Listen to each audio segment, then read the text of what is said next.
আসসালামু আলাইকুম। ওয়ালাইকুম আসসালাম। সম্মানিত দর্শক, আপনারা জানেন যে আমি অধিকাংশ সময় কৃষিকাজের ব্যবহৃত যন্ত্রপাতির ভিডিও নিয়ে আপনাদের দ্বার প্রান্তে এসে থাকি। তবে আমাদের দেশে গবাদি পশু লালন পালনের জন্য মানুষের সহজীকরণের অনেক যন্ত্রপাতি কিন্তু এখন আমাদের দেশের যারা ব্যবসায়ী তারা আমদানি করছে বা উৎপাদন করছে। তার মধ্যে আমি একজন। আরাফাত মেশিনারি যেমন একটি প্রতিষ্ঠান, আমদানিকারক একটি প্রতিষ্ঠান, উৎপাদনের সঙ্গে যুক্ত একটি প্রতিষ্ঠান। কিন্তু এই প্রতিষ্ঠানে বাংলাদেশের বিভিন্ন প্রান্ত থেকে, দূর দূরান্ত থেকে অনেকেই আমাদের কাছে যন্ত্রপাতি ক্রয় করতে আসেন। এমনই একজন খামারি, গবাদি পশু লালন পালনের সঙ্গে যুক্ত মানুষ আমার কাছে আসছেন এই যন্ত্রটি ক্রয়ের জন্য। আসসালামু আলাইকুম। ওয়ালাইকুম আসসালাম। আপনি ভালো আছেন? ইনশাল্লাহ আছে। আপনার পরিচয়টা যদি একটু বলতেন। মোফাজ্জল হোসেন, গ্রাম শেখপাড়া, কালী থানা, কুষ্টিয়া জেলা। আপনি এই মেশিনটি ক্রয় করলেন, জি। আপনি কতটা সময় ধরে গবাদি পশু লালন পালন করছেন?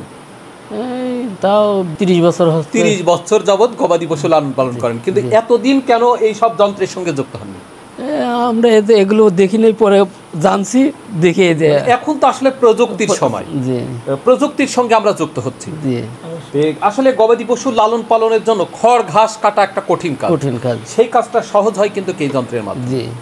আপনি এখন এই বয়সে এসেও কি গরু লালন পালন করেন? জি। ছেলে মেয়ে কয়টা? 2 মেয়ে 1 ছেলে। আপনার পরিচয়? বাবা ছেলে। ছেলে। আপনি তো অবশ্যই চাকরি করেন। বাবা গরু লালন পালন করেন প্লাস কৃষিকাজের সঙ্গে যুক্ত। আপনার বাবার সুবিধার জন্য এই মেশিনটি আপনি ক্রয় করে দিলেন না? জি। নাকি আপনি?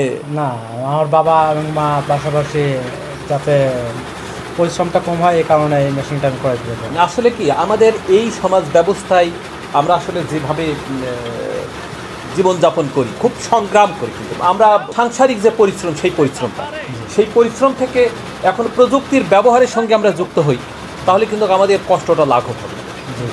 এইরকম অনুরূপ আপনার বাবাকে সহজীকরণের স্বার্থে আর কি। জি জি। গরু আছে কয়টা? 4টা আছে। 4টা আছে। কয়টা বিক্রি করেছেন? একটা 1,40,000। না, বাড়ির গাভী আছে কয়টা? গাভী 2টা। গরু উৎপাদনের সঙ্গে যুক্ত মানুষ আপনি? জি। মানে দুধ উৎপাদন করছেন? হ্যাঁ, আবার 2টা আইডিয়া আছে, আবার সামনে কোরবানিতে ছাড়বো। না, আমি চাকরি করতাম, সোয়েটারে ইনচার্জ ছিলাম। গরু বাছুর পালাচ্ছি, ইজি বাইক চালাই। ও, আর ইজি বাইক চালান? খুব পরিশ্রমী মানুষ আপনি। জি, সারাদিন ইজি বাইক চালাই, আবার এই 3টে-4টের দিকে যে গরু বাছুর খাওয়াই।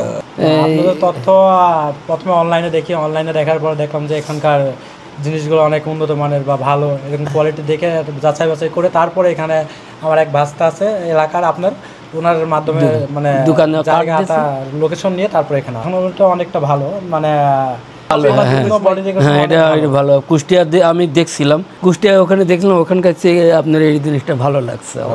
আমরা কিন্তু এটা নিজের সেভাবে তৈরি করা, কিন্তু আমাদের মেশিনটা প্রায় 80 কেজি ওজন, 80-85 কেজি, মানে মোটর ছাড়া। কিন্তু তাহলে এবারে ভালো লাগবে, আপনার এই দোকানের সুনাম হবে। অনেক বছর হয়ে যাচ্ছে, তাও ওই এসএসসি পরীক্ষা দিয়েই, মানে এখন 80 সাল থেকে